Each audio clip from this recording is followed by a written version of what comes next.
കൺജ്യൂറിംഗ് for last rights ഈ ഫ്രാഞ്ചൈസിയിലെ final മൂവിയാണ്. ഇതിന്റെ ഒരു ടെക്നിക്കൽ സൈഡിലെ ഏറ്റവും ഗംഭീരം എന്ന് പറയുന്നത് ഇതിന്റെ ഓഡിയോ മാജിക് ആണ്, അതായത് സൗണ്ട് മാജിക്. സോ അതുകൊണ്ട് തന്നെ നിങ്ങൾ ഈ ഒരു മൂവി കാണുന്നുണ്ടെങ്കിൽ മസ്റ്റായിട്ടും ഡോൾബി അറ്റ്മോസ്, അത് എടുത്തു പറയുന്നത് 7.1 അല്ല, അറ്റ്മോസ് എന്ന് പറയുമ്പോഴത്തേക്ക് ആ ടോപ്പിലുള്ള സെറ്റ് ഓഫ് അറേ സ്പീക്കേഴ്സ് അറ്റ്മോസിലാണ് വരുന്നത്. അപ്പൊ ആ ഒരു സൗണ്ട് സിസ്റ്റം ഉള്ള തിയേറ്റർ ഉറപ്പുവരുത്തി വേണം കാണാൻ. കാരണം ഏതാണ്ട് 2.5 മണിക്കൂറോളം സിനിമയുണ്ട്. ആ 2.5 hours ഒരു സൗണ്ട് മാജിക് ആണ്. അതായത് ഇതിൽ പേടിപ്പിക്കുന്ന സീനുകളൊക്കെ വരുന്ന ആ സമയത്ത്, അല്ലെങ്കിൽ ആ ഹൊററിന്റെ ഒരു പീക്കിലെത്തുന്ന സമയത്തൊക്കെ നമുക്കത് അറിയാൻ പറ്റും. ഫുൾ അവർ മ്യൂട്ട് ചെയ്യും. ഒരു ശബ്ദങ്ങളും ഇല്ലാതെ വരുമ്പോൾ നമുക്ക് മനസ്സിലാക്കാം something is going to happen എന്നുള്ളത്. അപ്പോൾ ആ ഒരു വൈബ് തിയേറ്ററിൽ ശരിക്കും ഉണ്ടായിരുന്നു. നല്ലൊരു ഓഡിയൻസിന്റെ കൂടെയാണ് ഇരുന്ന് കണ്ടത്. അതുകൊണ്ട് തന്നെ വെറുതെ അലമ്പും ബഹളം ഒന്നും ഉണ്ടായിരുന്നില്ല. അതുകൊണ്ട് തന്നെ നന്നായിട്ട് സിനിമ ആസ്വദിക്കാനും പറ്റി. പിന്നെ ഇതിന്റെ കോണ്ടന്റിനെ കുറിച്ച് എനിക്ക് വലിയൊരു മതിപ്പില്ല. കാരണം ഈ ആനബെല്ല എന്ന് പറയുന്ന ആ ഒരു ഡോൾ ഫസ്റ്റ് മൂവിയിൽ കണ്ട ആ ഒരു സംഭവങ്ങൾ ഇപ്പൊ ഈ ലാസ്റ്റ് മൂവിയെ സംബന്ധിച്ചിടത്തോളം ഇവരുടെ ഈ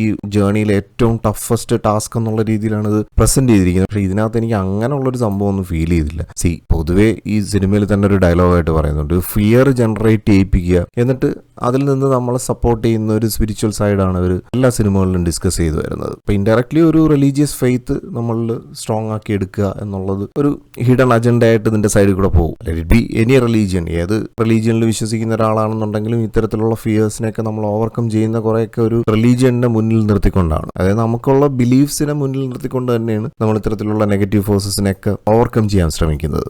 അപ്പൊ ആ കാര്യത്തിൽ ആ ഒരു സ്പിരിറ്റ് എന്നുള്ളതിനപ്പുറത്തേക്ക് ഒരു ഡെമനിഷ് സംഭവം ഈ സിനിമയ്ക്കകത്ത് കാണിക്കുന്നുണ്ട്. അത് കാണിച്ചപ്പോഴത്തേക്ക് അതിന്റെ ആ ഒരു വൈബ് അങ്ങ് പോയി. അപ്പൊ അത് എന്താണ് അവർ ശരിക്കും ബേസ്ഡ് ഓൺ ട്രൂ ഇൻസിഡൻസ് എന്നുള്ളതാണ് ഈ സിനിമയുടെ ഒരു സ്ട്രെങ്ത് എന്ന് പറയുന്നത്. അപ്പൊ ഇനി അങ്ങനെയൊക്കെ അവർ എക്സ്പീരിയൻസ് ചെയ്തിട്ടുള്ള ഇതെല്ലാം എക്സ്പീരിയൻസ് ആണ്, പലരുടെയും മൈൻഡ് ഗെയിമാണ്. അല്ലാതെ ഈ സംഭവത്തിന് ഭയങ്കര ഒരു വാലിഡിറ്റി എന്നുള്ളതായിട്ട് എനിക്ക് തോന്നിയിട്ടില്ല. കാരണം ഇവരിങ്ങനെ പല സാധനങ്ങളും ഹോണ്ടഡ് പ്ലേസസിലൊക്കെ പോയി അവരുടെ എക്സ്പീരിയൻസസ് അവർ ആർക്കൈവ് ആക്കിയതിൽ നിന്ന് എടുത്താണ് അവർ ഓരോരോ മൂവീസ് ഇങ്ങനെ ഉണ്ടാക്കുന്നത്. അപ്പൊ അതിൽ ഇത്തരത്തിലുള്ള ഹോണ്ടഡ് പ്ലേസസിലെ എക്സ്പീരിയൻസസ് അല്ലെങ്കിൽ പാരനോർമൽ ആക്ടിവിറ്റി ഈ സംഭവങ്ങളൊക്കെ നമുക്ക് കുറെയൊക്കെ ഡൈജസ്റ്റ് ആവും. പക്ഷെ അതിനപ്പുറത്തേക്ക് ഈ ഡെമനിഷ് സംഭവം അതിനകത്ത് കൊണ്ടുവന്നത്, അതോടെ അതിന്റെ ആ ഒരു അല്ലെങ്കിൽ ഒരു ഡെമനെ പോലെ ഒരു സംഭവമൊക്കെ കാണിക്കാനൊക്കെ ഒരുങ്ങുമ്പോഴത്തേക്ക് ഞാൻ സ്പോയിൽ ചെയ്യല്ല, എനിക്ക് ആ ഒരു കാര്യത്തിൽ സിനിമ വളരെ ഒരു വീക്കായിട്ട് എനിക്ക് തോന്നി. കാരണം ഇതുവരെ ഈ സിനിമ ഉണ്ടാക്കിയെടുത്ത ഒരു സംഭവമുണ്ട്.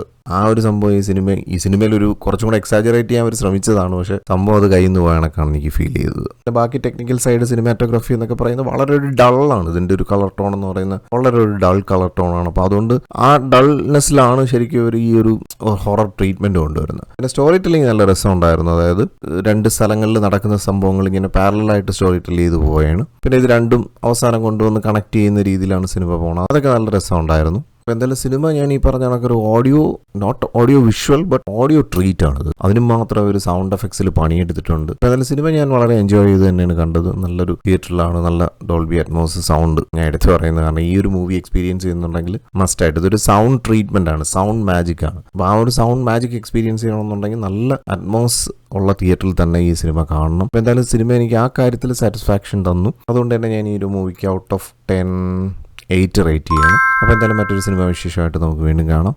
Thank you for watching and thank you for supporting.